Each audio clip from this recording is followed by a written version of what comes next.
شغف بيك محمد محمود الطحاوي. اهلا بيك يا استاذ محمد. من سوار التحرير. من سوار التحرير، اهلا بيك.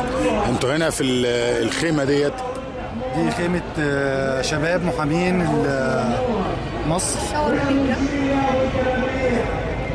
ايوه، وزي ما حضرتك عارف احنا متصمين علشان نستكمل ثورتنا، مش نازلين نحتفل زي ما بعض الحركات والتيارات السياسيه جايه تحتفل. احنا مش جايين نحتفل، احنا جايين نكمل ثورتنا ونجيب حق الناس اللي ماتت، ونجيب حق البلد اللي اتسلبت بقى لها اكتر من 30 سنه.